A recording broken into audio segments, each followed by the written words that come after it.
जय Hind guys. Now start our next video lecture. अपनी कड़ी को हम लोग आगे बढ़ाते हैं। इसके पहले हमने पूरा लीनियर अलजेब्रा का सॉल्यूशंस प्रोवाइड किया, सारे क्वेश्चंस को सॉल्व किया जो आईआईटी एग्जाम 2022 में क्वेश्चन पूछा गया था। उसके बाद मॉडर्न अलजेब्रा का जो भी क्वेश्चन था उसका हमने सारा सॉल्यूशंस प्रोवाइड किया, वादे के मुताबिक हाजिर हैं। अब हम रियल एनालिसिस का ए टू जेड जो है ना क्वेश्चंस का सॉल्यूशंस प्रोवाइड करने जा रहे हैं और साथ साथ कुछ टेक्निक भी डेवलप करेंगे, कुछ रिजल्टों की भी बात होगी, ताकि जो इस वीडियो लेक्चर्स को देख रहा है तो आगामी अगर वो तैयारी कर रहा है ईयर के लिए तो उसको बहुत सारा बेनिफिट हो। एक बात और, अगर आपने हमारे चैनल को सब्सक्राइब नहीं किया है तो प्लीज को सब्सक्राइब करिए और इस वीडियो को ज्यादा से ज्यादा शेयर करिए ताकि लोग इसका ज्यादा से ज्यादा फायदा ले सकें। तो चलते हैं, स्टार्ट करते हैं। पहला क्वेश्चन से देखते हैं स्टार्टिंग से। ये भी एक बड़ा पेटेंट क्वेश्चन है आईआईटी एग्जाम वालों का। रेडियस ऑफ कन्वर्जेंस पे क्वेश्चंस को बनाया गया है। यहाँ एक रिजल्ट का यूज है। कौन सा रिजल्ट है उसके बारे में हम बात कर रहे हैं कि अगर हमारे पास एक कोई पावर सीरीज है और इसका रेडियस ऑफ कन्वर्जेंस आर है, तो अगर ये सीरीज ऐसे लिखी जाए जहां m कोई भी पॉजिटिव इंटीजर है तो उसका रेडियस ऑफ जो कन्वर्जेंस जो निकलेगी, जो रेडियस आएगी r raise to the power 1/m आएगी। तो इस बेस पर ही इस क्वेश्चन को डेवलप किया गया है। 1/r क्या है, जनरल फार्मूला है। तो 1/r is equal to limit n tends to infinity mod of un plus 1 upon un limit n tends to infinity un plus 1। ये अगर हम un की बात करें तो n plus 1 raise to the power 3 upon 4 raise to the power n plus 1 into, जब उल्टेंगे तो ये ऊपर चला जाएगा और ये नीचे आ जाएगा।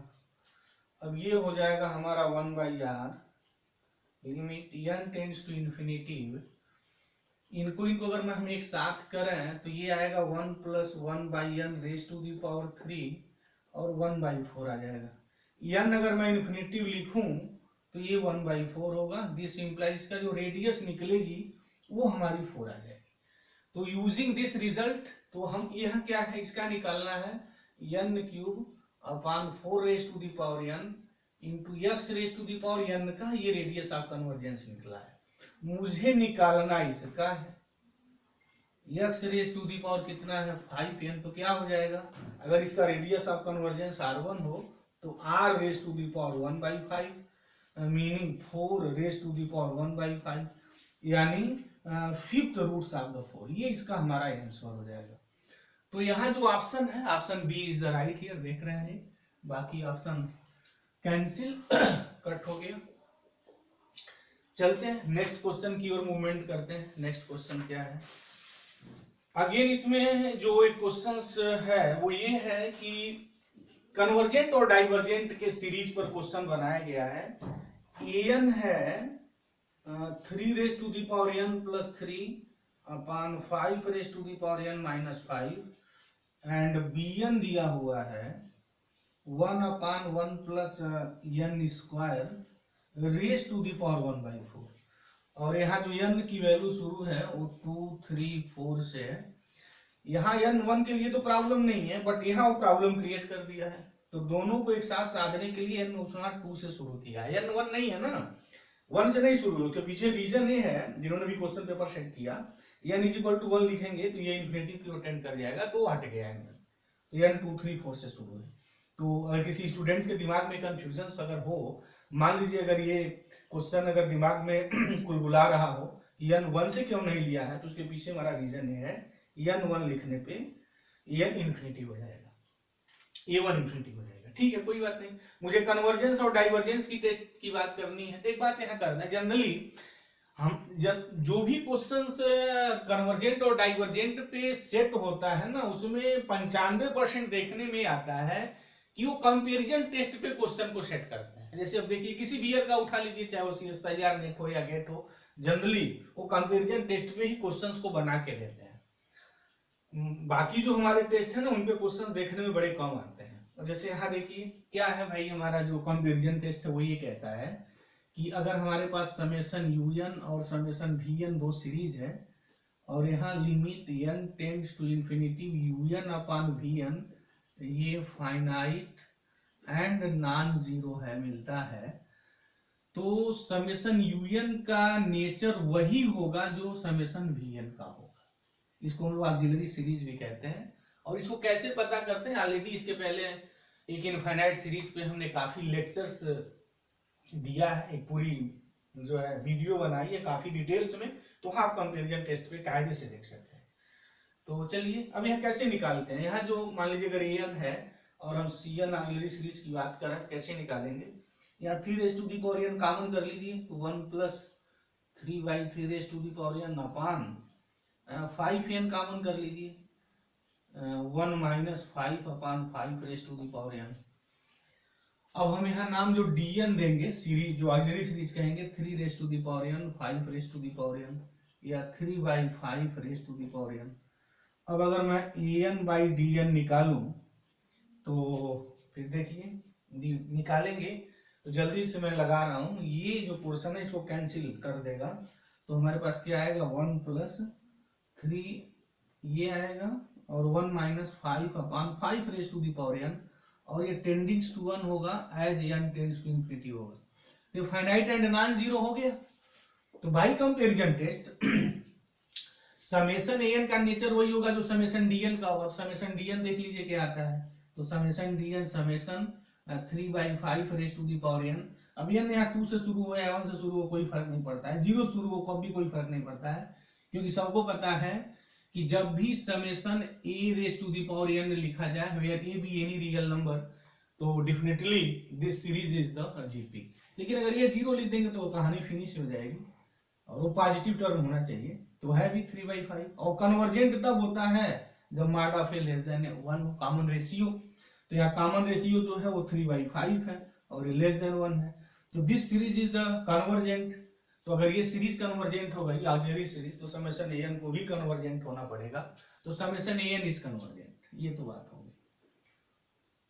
तो अब इसमें वो ऑप्शन ट्रू होगा जो समेशन an कन्वर्जेंट की बात करेगा। एमसीक्यू का लूप होल है, तो अब लूप होल का अगर प्रोसेस को ध्यान में रखें तो वहां हमारा ऑप्शन डी और ऑप्शन बी कैंसिल हो जाता है, क्योंकि ऑप्शन बी में कहा है कि दोनों डाइवर्जेंट है, पक्का गलत, अभी एन निकल गया कन्वर्जेंट है। और डी में कहा है कि एन डाइवर्जेंट है और बी एन कन्वर्जेंट है, कुछ भी कोई फर्क नहीं पड़ता, अगर एन डाइवर्जेंट हो गया तो भी पक्का गलत, तो बी और डी गलत हो गया, ए और सी सही होगा। अब इसका फैसला करना होगा बी से कि बी हमारी सीरीज कैसी है, तो बी ए है। अगेन यहाँ भी वही कंपैरिजन टेस्ट की ही बात करेंगे, तो यहाँ से हम अगर बी एन में अगर मैं n² बाहर खींच लूं तो n⁻1/2, अब ये हो जाएगा 1 + 1/n² 1/4, ये मेरा bn हो गया। अच्छा अगर मैं यहाँ ऑक्सिलरी सीरीज की बात करूं, en क्या लिखेंगे पता है ना, 1/n 1/2। अगर मैं bn और en निकालूं तो ये आएगा 1/1 + 1/n² 1/4, अगेन टेंडिंग्स टू 1 होगा as n tendings to infinity, finite and non zero हो गया, लिमिट इसकी आ गई। तो अब जो है समेशन bn का जो नेचर है वो समेशन en के नेचर पर डिपेंड करेगा, तो समेशन en क्या आएगा, समेशन 1/n पे हाफ। और ये जग प्रसिद्ध एक रिजल्ट है, समेशन 1/np कन्वर्जेंट होता है p ग्रेटर देन 1 हो, डाइवर्जेंट p लेस देन 1 हो। बड़ी इंपॉर्टेंट सीरीज है ऑक्सिलरी, हर स्टूडेंट जब भी इनफाइनाइट सीरीज के टेस्ट के बारे में पढ़ता है तो सबसे पहले वो इसी से टकराता है, समेशन 1/np से। तो according to the summation 1/np rule this series is the divergent. तो by comparison series summation bn is the divergent, तो समेशन bn तो डाइवर्जेंट है बट an कन्वर्जेंट है, तो इसका option C is the right here. तो जो इसका ऑप्शन सी है कि an कन्वर्जेंट है बट bn डाइवर्जेंट है, वो सही है, बाकी जो ऑप्शन है वो गलत हो गया। तो हम लोग नेक्स्ट क्वेश्चन पे चलते हैं। अगेन इसके कन्वर्जेंट और डाइवर्जेंट की बात की गई है और ये ठीक ठाक क्वेश्चन बनाया गया है। बाकी ये क्वेश्चन तो जनरली ऐसे रहते ही हैं, ये सब पेटेंट क्वेश्चन है आईटी जैम वालों के, और आईटी जैम ही क्यों चाहे नेट हो या गेट हो, सबका पेटेंट क्वेश्चन है। अब अगेन एक क्वेश्चन जो है इनफाइनाइट सीरीज के कन्वर्जेंस पे पूछा गया है, तो उसको भी देखिए ना, वो कन्वर्जेंस पे कंपैरिजन टेस्ट पे ही लग जाएगा। और अक्सर मैं स्टूडेंट को सलाह देता रहता हूँ, जब भी आप इस स्तर के कंपटीशन देने जा रहे हो ना और इनफाइनाइट सीरीज के कन्वर्जेंट डाइवर्जेंट की बात आई है तो कंपैरिजन टेस्ट को थोड़ा ध्यान में आप जरूर रखिए। और ऑक्सिलरी सीरीज कैसे निकालते हैं उसके लिए हमने वीडियो लेक्चर्स बनाई है इनफाइनाइट सीरीज में, how can you find the auxiliary series, उसको जरूर जाके आप पढ़ लें। उसमें बहुत सारे रिजल्ट भी हैं, बहुत सारे ट्रिक की बातें की हैं, तो वो सब चीजें आपके दिमाग में आ जाएंगी। तो इस टाइप का कोई भी क्वेश्चन है उसको आप इजीली टैकल कर सकते हैं। चलते हैं, यहां है कंसीडर द सीरीज, ये सीरीज दी हुई है summation 1 upon n raise to the power m 1 + 1 upon n raise to the power p। अब ये पूछा है वेयर p m p जो है रियल नंबर्स है, ये सिर्फ रियल नंबर्स की बात कहा है। तो कह रहा है कि कौन कंडीशन सोल्व करेगी कि सीरीज मेरी कन्वर्ज हो जाए। m और p की वैल्यू पूछी गई है कि m और p की क्या वैल्यू होगी कि ये सीरीज मेरी कन्वर्जेंट हो जाए। तो चलिए देखते हैं। अगेन वही कंपैरिजन टेस्ट की बारे में बात करेंगे। अगर मैं इसको un नाम दे दूं तो vn जो हम लिखेंगे 1 अपॉन m, अब un अपॉन vn अगर निकाला जाए तो मैं डायरेक्ट लिख रहा हूं 1 अपॉन 1 प्लस, ठीक है। अब अगर हम लोग लिमिट निकालते हैं n tends to infinity un upon vn, तो ये हो गया limit n tends to infinity, ये हो गया 1 upon 1 plus 1 by infinity raise to the power p, ठीक है। अब infinity raise to the power p infinity होगा अगर p ग्रेटर देन 0 होगा, इसकी वैल्यू 0 होगी अगर p लेस देन 0 होगा, ठीक है। अच्छा, अगर p अगर 0 है तो यही हम लोग फैसला कर लेंगे कि p इज इक्वल टू 0, तो फिर ये जो इसकी वैल्यू हो जाएगी 1 हो जाएगी और समेशन 1 अपॉन n हो जाएगा। तो p 0 पर सीरीज मेरी समेशन 1 अपॉन n हो जाएगी और पता है कन्वर्जेंट होगा अगर m ग्रेटर देन 1 है, ये डाइवर्जेंट होगा अगर m लेस देन 1 है। ये मेरी बात हो गई। बट मुझे पूरे p के लिए देखना है क्या कंडीशन होगी। अब कंपैरिजन टेस्ट में इसकी जो वैल्यू आनी चाहिए फाइनाइट और नॉन जीरो होनी चाहिए। तो नॉन जीरो हो तो इसको पहले 0 होना पड़ेगा। अब ये 0 तब होगा जब ये इंफिनिटिव रहेगा, और ये इंफिनिटिव कब रहेगा जब p ग्रेटर देन 0 है। देखिए attention on the board here, इसकी वैल्यू 0 तब होगी ना जब ये इंफिनिटिव हो जाएगा, और ये इंफिनिटिव कब होगा जब p ग्रेटर देन 0 होगा। तो ये 1 अपॉन 1 प्लस 1 बाई इंफिनिटिव 0 1 होगा, p ग्रेटर देन 0 होगा। तो इसकी value finite and non zero हो गई व्हेन p ग्रेटर देन 0, ठीक है। अब हम क्या करेंगे, समेशन vn के नेचर को देखेंगे, क्योंकि फैसला अंतिम तो वही करेगा कि समेशन vn क्या आ रहा है या nm आ रहा है। फिर अगेन ऑक्सिलरी सीरीज पे क्वेश्चन आके अटक गया।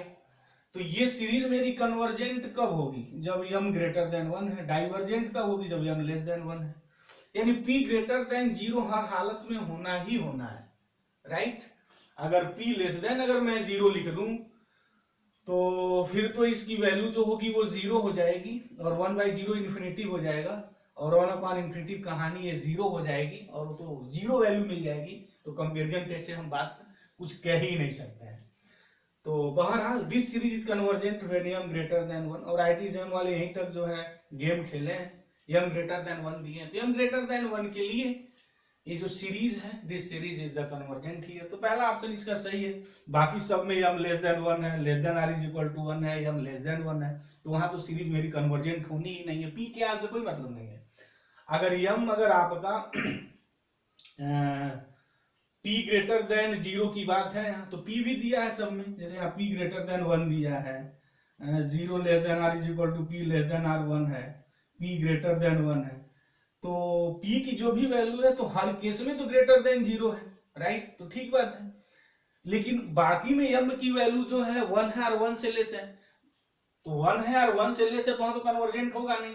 m ग्रेटर देन 1 के लिए जो मेरी सीरीज है वो कन्वर्जेंट है, बाकी के लिए तो सीरीज में डाइवर्जेंट हो जाएगी। तो ऑप्शन में मुझे कन्वर्जेंट की तलाश करनी थी, तो option A right here, m greater than 1। बाकी ऑप्शन तो मेरा गलत हो जाएगा, this is not right. But इसका कंप्लीट जो आंसर अगर आप जानना चाहते हैं, इसका कंप्लीट आंसर ये है m greater than 1 and p greater than 0 this.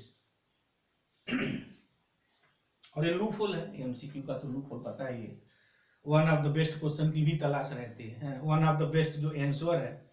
अब नेक्स्ट क्वेश्चन पे चलते हैं। और इस टाइप का भी क्वेश्चन अक्सर देखने में आता है, हमेशा पूछा जाता है। और ये जो क्वेश्चन है ना वो एक्सपेंशंस पे बना हुआ है। वहां दिया है कि f of x is the sum of the convergent power series, मतलब कि f ऑफ x ये गिवन है आपको, x है plus x square by 2 square plus x cube by 3 square plus and dots 1 f of x है। Then f of half is equal to, तो f of half क्या हो जाएगा, x की जगह हाफ लिख दीजिए, क्योंकि ये जो पूरा दिया हुआ है -1 यहाँ से यहाँ तक है, इनके बीच में हाफ है, तो बात मैं लिख सकता हूँ। तो ये हो गया 1/2 plus 1/2 square into 2 square plus 1/3 square into 2 square, नहीं 3 क्यूब हो जाएगा प्लस एंड डॉट्स 1 यानी f ऑफ हाफ जो है इसके इक्वल आना चाहिए।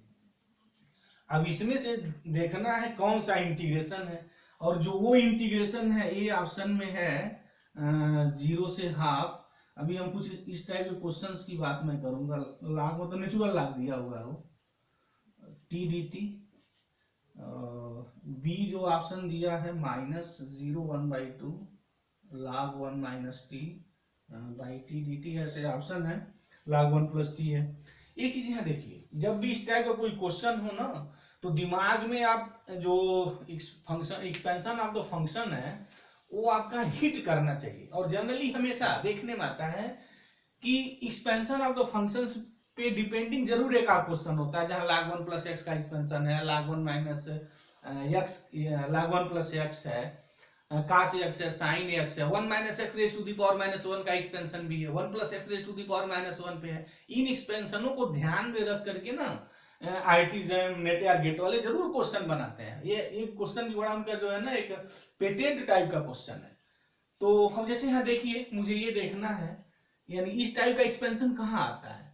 इस टाइप का एक्सपेंशन जो होता है ना, सब प्लस प्लस है तो लाग में आता है, और माइनस ये एक्सपेंशन अगर देखें, लिख दें एक बार, जैसे माइनस log 1 माइनस एक्स को अगर मैं एक्सपेंड करूं तो x plus x square by 2 x cube by 3 x 4/4 plus and dots 1 ये है।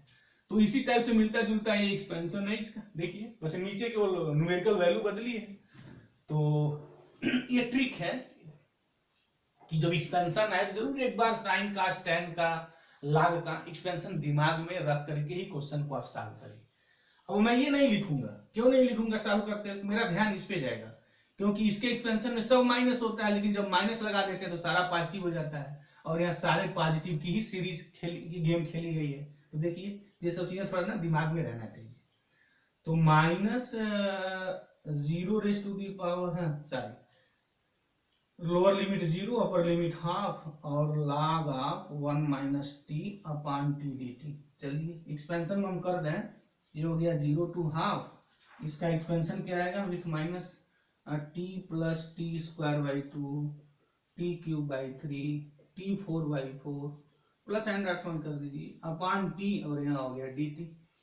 अब अगर मैं इनकी डायरेक्ट अगर मैं बात कर लूं, इस टी से टी डिवाइड करेंगे 1 आएगा, फिर इसको इंटीग्रेट करना है तो टी ही रहेगा, प्लस ये कैंसिल होगा तो t/2 होगा, तो टी स्क्वायर बाई 2 स्क्वायर आ जाएगा, तो टी स्क्वायर बाई 2 स्क्वायर हो जाएगा, प्लस यहाँ कैंसिल होगा तो टी स्क्वायर बचेगा, तो टी क्यूब बाई 3 हो जाएगा, तो यहाँ मेरा हो जाएगा टी क्यूब बाई 3, और 3 या 3 स्क्वायर हो जाएगा, यहाँ कैंसिल होगा t3 हो जाएगा, इंटीग्रेट करेंगे तो t raise to the power 4 upon 4 square हो जाएगा एंड डॉट्स 1।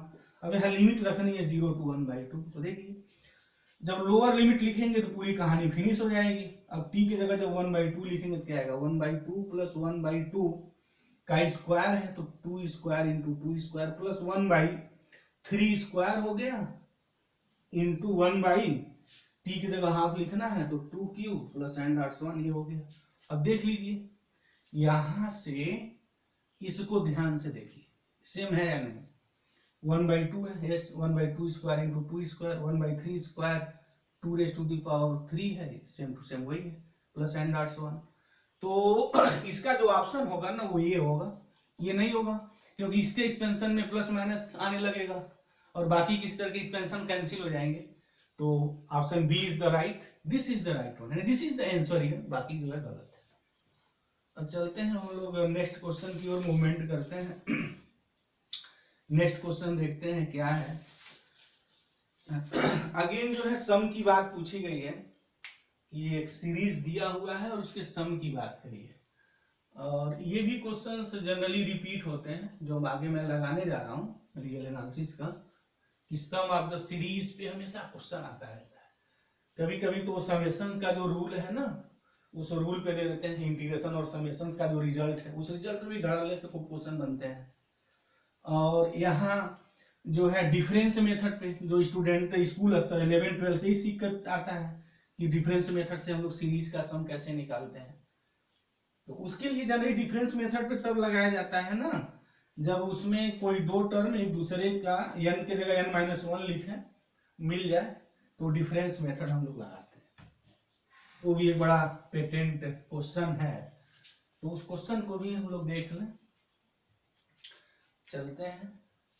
क्वेश्चन ये है कि the sum of the series, series ये है summation n vary from 1 to infinity 1/4n-3 और 4n+1, इसका सम पूछा हुआ है।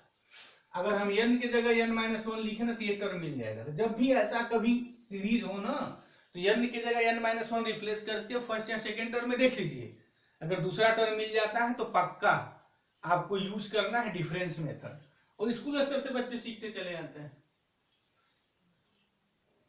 जैसे है हम tn ले लें 1/4n-3, अब इसको तोड़ा जाए तो ये क्या मैं ऐसे लिख सकता हूँ 4n+1 माइनस, देखिए ये हो गया 4n-3 हो जाएगा, 1/4 तो आना होगा, ये 4n-3 माइनस 4n-1 तो ये माइनस आ जाएगा, तो ये माइनस कर दें ये प्लस कर दें, तो tn जो है 1/4 1/4n-3 और माइनस, अब क्या करना है n 1 2 3 पुट करिए, ऐड कर दीजिए, तो t1 क्या आएगा 1/4 1/1 माइनस 1/5, t2 लिखिए 1/4, 2 लिखेंगे तो 8 में से 3 जब 1/5 माइनस 4 दूना 8 1 9 1/9, t3 एक और निकाल लेते हैं, बस इससे ज्यादा निकालने की जरूरत नहीं, तो 4 12 9 हो गया और -1/13 हो जाएगा, ऐसे सब निकलेगा।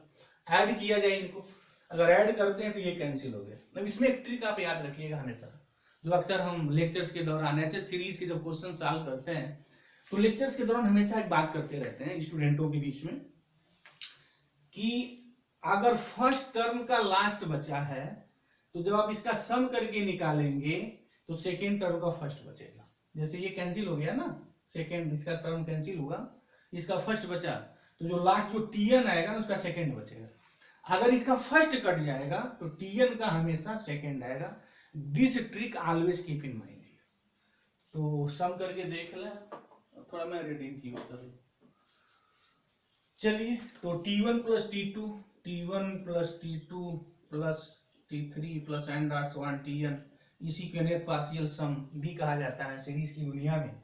तो सम करेंगे तो क्या आएगा 1/4 हो गया, जिसका फर्स्ट टर्म बचा 1 तो उसका डेफिनेटली जो tn होगा उसका लास्ट टर्म बचेगा, मतलब ये कैंसिल हो जाएगा, ये बचेगा -1/4n+1। अब सबको पता है s = limit n tends to infinity, ऐसे n होता है, तो limit n tends to infinity 1/4। ये हर केस में नहीं होता है, सिर्फ पॉजिटिव टर्म में होगा, बाकी पॉजिटिव नेगेटिव अल्टरनेटिंग सीरीज होने लगी ना तो उसके सम चेंज होते रहते हैं, तो ये भी चीज ध्यान में रहनी चाहिए। अब जब n इंफिनिटी की ओर टेंड करेगा तो ये तो 0 की ओर टेंड कर जाएगा, 1/4 आएगा, और 1/4 का मतलब हो गया मेरा 0.25। तो आंसर जो है इसका न्यूमेरिकल टाइप क्वेश्चन में था 0.24 से 0.26 दिया है, तो this is the answer here. खैर उतना वेरिएशंस है, आईटी जैम वाला लिखता ही रहता है, तो 0.24 से 0.26 आंसर है दिया हुआ है, but 0.25 is your answer, right. अब चलते हैं हम लोग नेक्स्ट क्वेश्चन की ओर, और इस लेक्चर का लास्ट और बड़ा ही अच्छा क्वेश्चन है। ये Leibniz sign rule differentiation under integration जो है ना हमेशा आता रहता है। तो क्वेश्चन ये है, अच्छा क्वेश्चन है ये, और ये क्वेश्चंस भी हमेशा नेट गेट में भी पूछा जाता है इस टाइप का। जैसे यहाँ है कि दो फंक्शंस हमारे कंटिन्यूअस हैं, एफ सच दैट 0 से इन्फिनेटिव टू एक रियल नंबर है, और जी भी वही है बट पूरा वो रियल नंबर नहीं है, जी सच दैट 0 से इन्फिनेटिव टू, ये 0 से इन्फिनेटिव दिया है, कोई बात नहीं। जो फंक्शंस हमारा डिफाइंड है इस तरीके का relation, 0 x cube plus x square F of T D T, ये हमारा है एक्स स्क्वायर, और g के लिए डिफाइंड ये है कि 0 और यहाँ लिमिट है g ऑफ x, ये टी स्क्वायर डी टी है इज इक्वल टू 9 और x plus 1 raise to the power 3 for all x belongs, ठीक है, ये तो x कॉमन सेंस हो गया, होना ही होना है। चलते हैं देखते हैं कैसे लगाते हैं इस टाइप क्वेश्चंस को। सीधे आप डिफरेंशिएट करिए, और जो लेबनीज का रूल है डिफरेंशिएशन अंडर साइन का इंटीग्रेशन, वो हम लोग यहाँ यूज करते हैं। तो जब अब डिफरेंशिएशन किसके रिस्पेक्ट में होगा, जनरली जिसके रूप में हमारी लिमिट होती है, अगर एक कांस्टेंट है तो कोई बात नहीं, तो जो यहाँ फंक्शन होगा उसके रिस्पेक्ट में। तो एक्स का फाइनली फंक्शन है differentiating with respect to x, तो यहाँ पार्शियल डिफरेंशिएशन जाएगा विथ रिस्पेक्ट टू एक्स, तो वो 0 हो जाएगा। उसके बाद क्या है, एफ ऑफ टी की जगह वैल्यू सब्स्टिट्यूट कर देते हैं, उसके बाद अपर लिमिट को डिफरेंशिएट करते हैं, इसका डिफरेंशिएशन हो गया 3x square plus 2x, minus के साथ ये वैल्यू यहाँ लिखेंगे, उसके बाद इसको डिफरेंशिएट करेंगे, डिफरेंशिएट करेंगे तो 0 है तो कहानी उसकी फिनिश हो जाएगी, तो कोई बात नहीं। Is equal to x square का डिफरेंशिएशन 2x, तो ये मेरी वैल्यू आ गई।